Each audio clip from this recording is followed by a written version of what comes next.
सुनो, आपने मांझी से बात की। आज भी पापा का फोन आया था, बहुत परेशान हो रहे थे। मैं तो बिल्कुल ही भूल गया। अच्छा हुआ तुमने याद दिला दिया। कितना मुश्किल होता होगा। पापा के लिए दो दो बेटे हैं, पर साथ में कोई रखना नहीं चाहता। माँ के जाने के बाद पापा वैसे भी अकेले हो गए हैं। अब तो उन्हें साथ की जरूरत है, लेकिन यहाँ तो कोई बात समझने को तैयार ही नहीं है। पापा से कुछ कहो तो वे गांव जाने के लिए कहते रहते हैं। अब वहां कौन है जो उनका ध्यान रखेगा? पिछली बार जब गए थे तो शुगर कितनी बढ़ गई थी, हॉस्पिटल में एडमिट करवाना पड़ा था। पता नहीं उम्र बढ़ने के बाद सब बच्चे क्यों बन जाते हैं। सोनाली अपने आप ही परिस्थिति का विश्लेषण कर रही थी। क्या हुआ, क्या सोच रही हो? कह तो रहा हूं, कल पक्का बात कर लूंगा। कैसे होगा, दोनों ही जिद्दी हैं, आसानी से बात नहीं मानेंगे। पापा से बात करो तो वे संस्कृति और संस्कारों की दुहाई देने लगते हैं। हमारे यहाँ तो बेटी के घर का पानी भी नहीं पीते। बेटियां तो पराया धन होती हैं।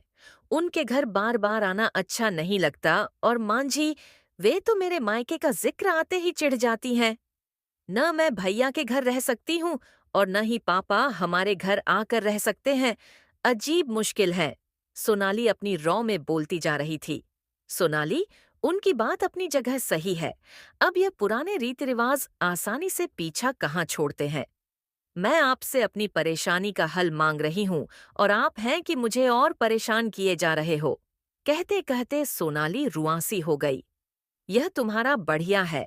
कुछ न भी कहो तो भी रोना शुरू करके मुझे मुजरिम बना देती हो। अब तुम ही बता दो कि मुझे क्या करना है।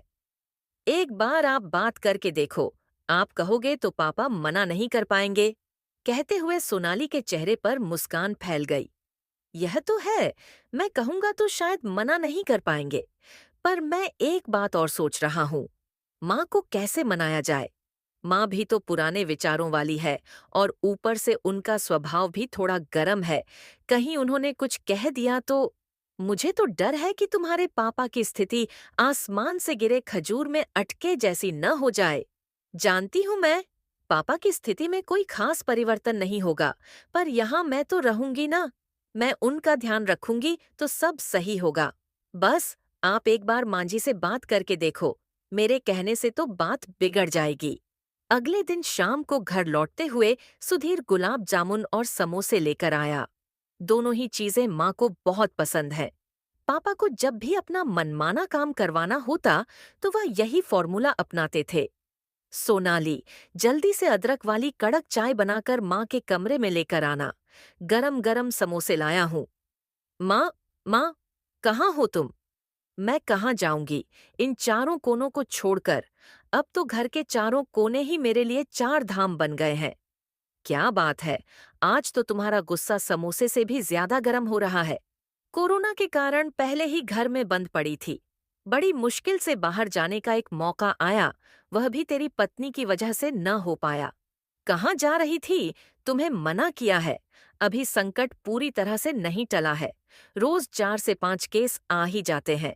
कोई बहुत दूर थोड़े जा रही थी। सामने मिश्रा भाभी के पोते का मुंडन था। बस आसपास के लोगों को ही बुलाया था। उसी दिन से सोच रखा था कि हरी वाली कॉटन की साड़ी पहनूंगी जो तू जयपुर से लाया था।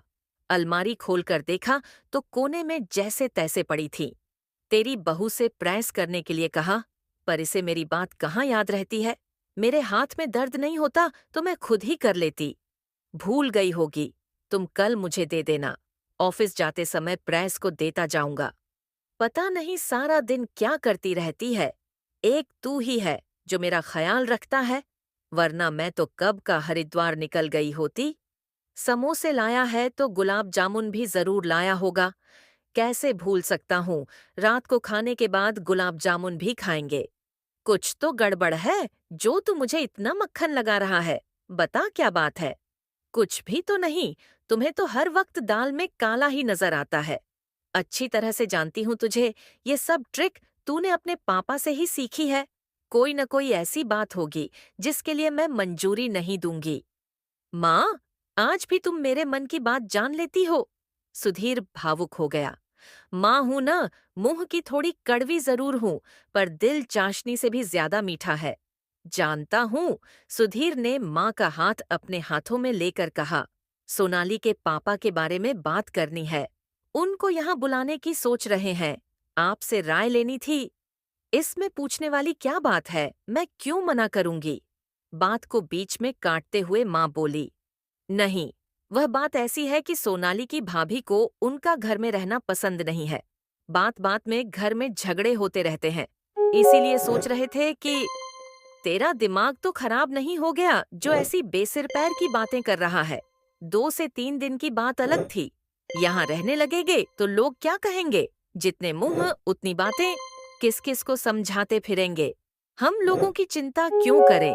2 से 3 दिन बात बनाकर सब चुप हो जाएंगे। कोरोना में मैंने सबको देख लिया कि कौन किसका साथ देता है। मेरी बात तो तुम्हें हमेशा ही बुरी लगती है। कुछ कहने का फायदा तो है नहीं। तुमने जयप्रकाश जी, सोनाली के पापा से पूछ लिया? अभी तो कुछ दिन रहने के लिए बुलाएंगे, फिर धीरे धीरे। मतलब कि सारी खिचड़ी पक चुकी है। बस मेरे ही नाम का बघार लगाना बाकी है। जब तुम दोनों अपना मन बना चुके हो तो मुझसे पूछने की क्या जरूरत है? घर तुम्हारा, जिसे चाहे रखो। मैं कौन होती हूँ मना करने वाली? पर एक बात अच्छे से समझ लो, अब मैं अपना कमरा नहीं छोड़ूंगी। जिसे जहां रहना है रहे, मुझे कोई फर्क नहीं पड़ता। रात को डाइनिंग टेबल पर मौन ही पसरा रहा। किसी को गुलाब जामुन भी याद नहीं आए। क्या हुआ? मांझी मान गई? सुधीर के कमरे में आते ही सोनाली ने पूछा। दरवाजे के पीछे खड़ी सब सुन तो रही थी। अब मैं अलग से क्या बताऊं? मैंने पहले ही कहा था, मां नहीं मानेगी। सोनाली ने बात को वहीं खत्म करते हुए कहा। इसका भी समाधान मैंने सोच लिया है। उन्हें अपना कमरा छोड़ने की जरूरत नहीं है। मैंने विहान से बात कर ली। वह ड्राइंग रूम में दीवान पर सो जाएगा। आप पापा से बात कर लो, वह ट्रेन का टिकट करवा लेंगे। परसों रविवार है, आप भी घर पर होंगे। हम उन्हें स्टेशन से ले आएंगे। ठीक है, जैसा तुम कहो। हम तो तुम्हारे गुलाम हैं। जैसा आदेश दोगी, मानना तो वही पड़ेगा। पर पापा के आने के बाद हमें भूल मत जाना, कहकर सुधीर ने सोनाली को अपनी बाहों में भर लिया।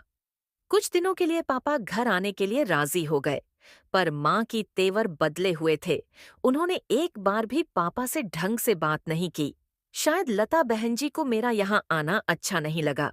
पहले तो उन्होंने कभी ऐसा व्यवहार नहीं किया।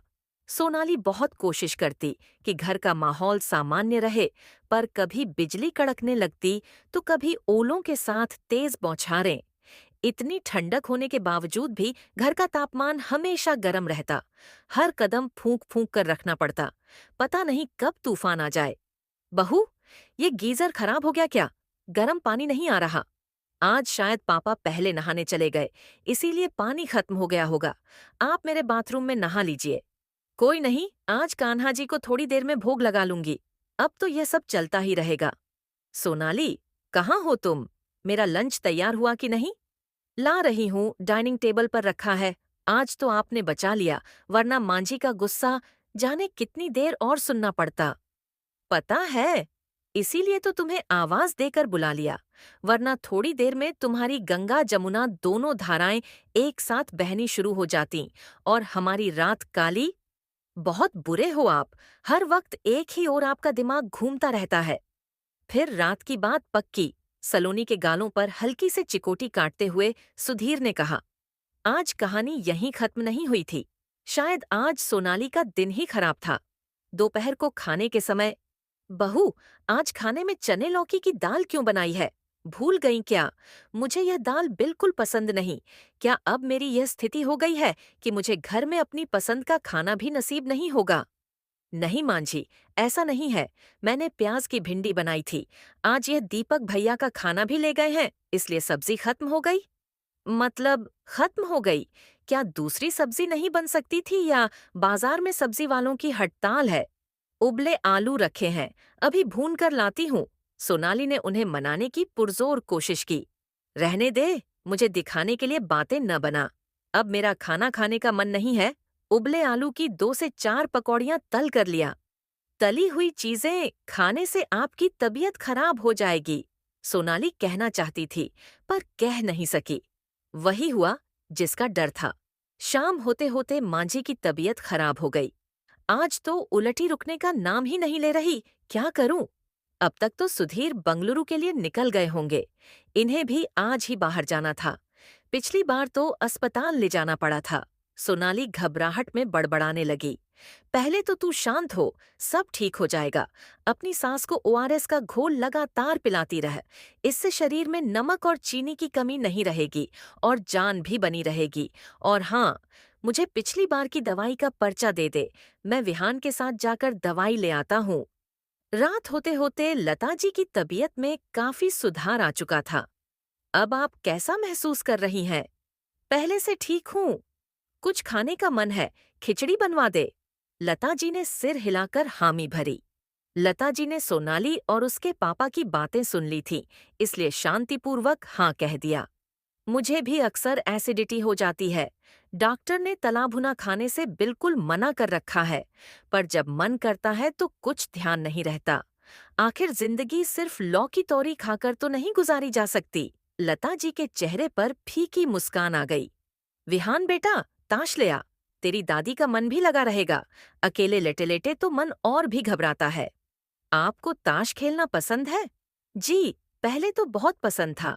सोनाली की माँ और मैं रोज ही खेला करते थे, पर जब से वह साथ छोड़कर गई है, तब से केवल समय गुजारने का साधन मात्र बन गया है। विहान जिद कर रहा था कि मुझे भी ताश खेलना सिखाओ, इसीलिए। अगर आपको पसंद न हो तो हम नहीं खेलते। नानू, आपको पता नहीं, दादी तो ताश में चैंपियन है। आज तक उन्हें कोई नहीं हरा पाया। क्या जबरदस्त रमी खेलती है। मैं इसीलिए तो आपसे ट्रिक सीख रहा हूँ।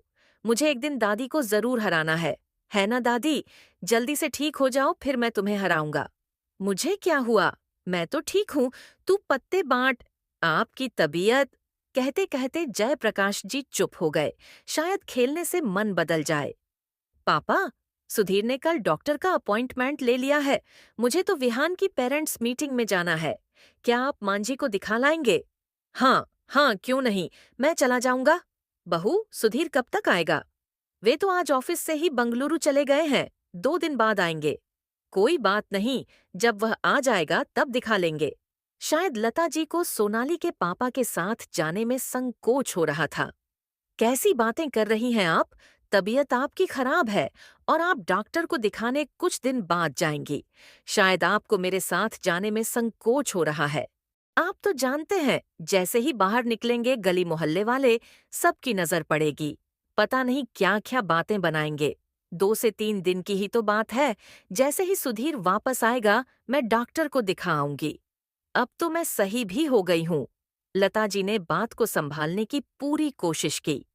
आप मेरा मतलब नहीं समझी। आपको इन्फेक्शन है, कभी भी बढ़ सकता है। अब तो संभाल में आ गया, नहीं तो बहुत परेशानी हो सकती थी। आपको मेरे साथ जाने में परेशानी है तो इसका भी हल है। आप सुधीर जी की कार में चले जाइएगा। ड्राइवर आपको डॉक्टर के यहाँ छोड़ देगा। मैं थोड़ी देर में ऑटो से आ जाऊंगा।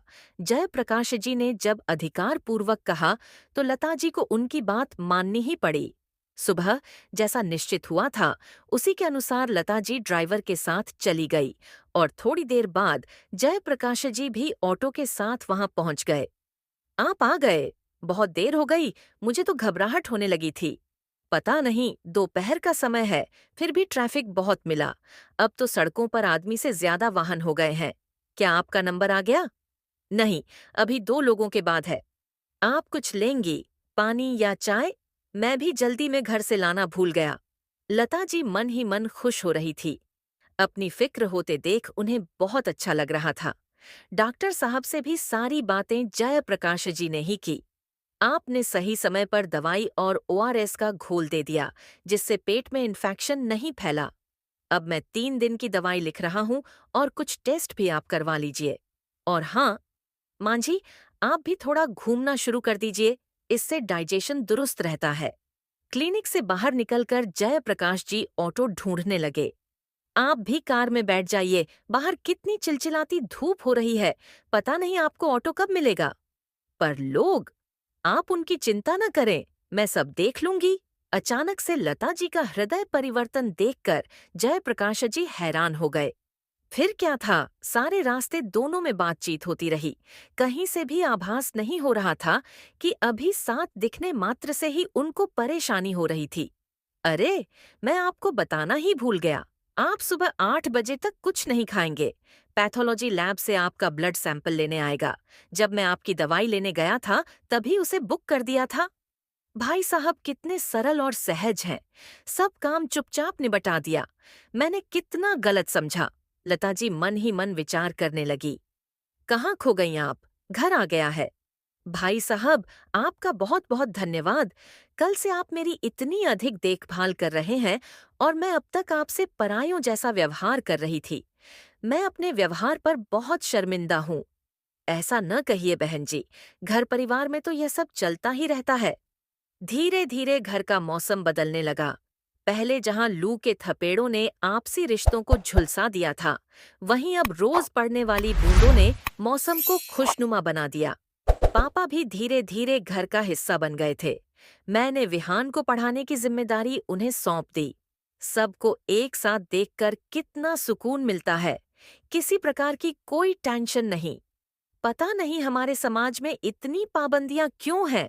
लड़की का मायका और ससुराल एक जगह मिलकर क्यों नहीं रह सकते? सोनाली क्या सोच रही है? पापा ने आवाज दी।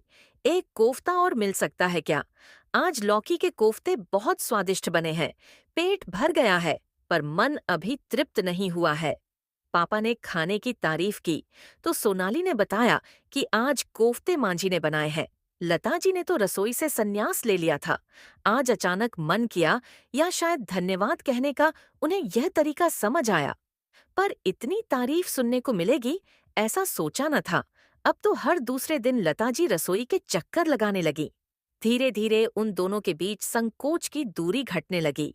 पहले शाम को तिकड़ी जमा होती थी। फिर विहान के एग्जाम शुरू होने के बाद दोनों ही ताश खेलते रहते। अब सब अच्छा चल रहा था, लेकिन खुशियां कभी भी एक जगह ज्यादा देर तक नहीं ठहरती। सोनाली को अपनी ही नजर लग गई। अभी बाहर आई थी कि पतझड़ ने भी दस्तक देने शुरू कर दिए। पापा देखो ना, आज मम्मी सुबह से ही बिना बात के गुस्सा हो रही है। मैंने अपना सारा होमवर्क निपटा दिया, फिर भी जबरदस्ती पढ़ने के लिए बैठा दिया। विहान ने सुधीर के आते ही सोनाली की शिकायत करना शुरू कर दिया। ठीक है, मैं बात करता हूँ। क्या हुआ? आज बिन बादल, बिजली और बरसात दोनों एक साथ। अमित भैया का फोन आया था। कह रहे हैं कि अब कोरोना का प्रभाव कम होने लगा है, इसीलिए कंपनी वाले ऑफिस बुला रहे हैं। उन्हें और रीना दोनों को ही जाना पड़ेगा। बच्चों के स्कूल अब भी नहीं खुलेंगे, इसलिए वे दोनों घर पर ही रहेंगे। पापा घर पर आ जाते तो उन्हें बच्चों की कोई चिंता नहीं रहती। कितने खुदगर्ज हो गए हैं भैया। इतने दिन हो गए पापा को यहाँ आए हुए, मगर एक भी फोन नहीं। और आज जब उन्हें जरूरत पड़ी तो तुरंत फोन कर दिया। कहीं नहीं जा रहे पापा, अब तो उनका यहाँ मन भी लग गया है। वह तो ठीक है, पर एक बार पापा को भी बता दो, अगर उनका वहां जाने का मन नहीं होगा तो मैं खुद अमित को मना कर दूंगा। रात को डिनर के समय अमित का फोन आया था। घर वापस आने के लिए कह रहा है। जयप्रकाश जी ने सबको बताया। पता है मुझे, पर अब आप वहां नहीं जाएंगे। ये क्या बात हुई? पहले तो उन्हें आपका ध्यान नहीं आया और अब जरूरत पड़ी तो। बेटी, ऐसा नहीं कहते। समय पर अपने ही अपनों के काम नहीं आएंगे तो। अभी जयप्रकाश जी की बात खत्म नहीं हुई थी कि लता जी ने भी सोनाली का समर्थन किया। सही तो कह रही है सोनाली, यह क्या बात हुई? अब उन्हें जरूरत है तो बुला रहे हैं। कल को जब जरूरतें खत्म हो जाएंगी तब क्या होगा? आपको वहां नहीं जाना चाहिए।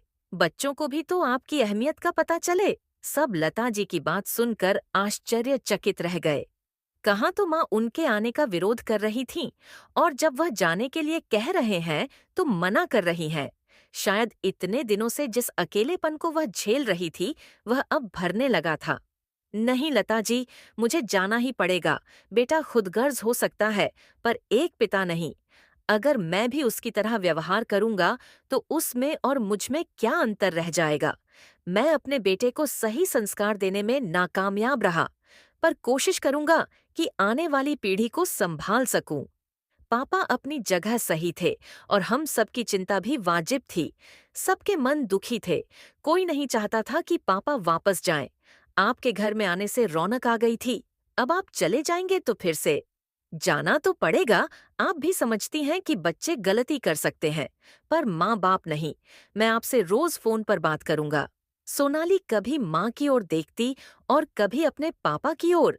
शायद इस उम्र में व्यक्ति को भौतिक संसाधनों से ज्यादा संग साथ की आवश्यकता अधिक होती है। ठीक है नानू, आप मामा के घर जा सकते हैं, पर आप वादा करो कि गर्मियों की छुट्टी में आप हमारे साथ रहेंगे। सही कहा ना दादी? विहान की बात सुनकर सब लताजी की ओर देखकर मुस्करा उठे।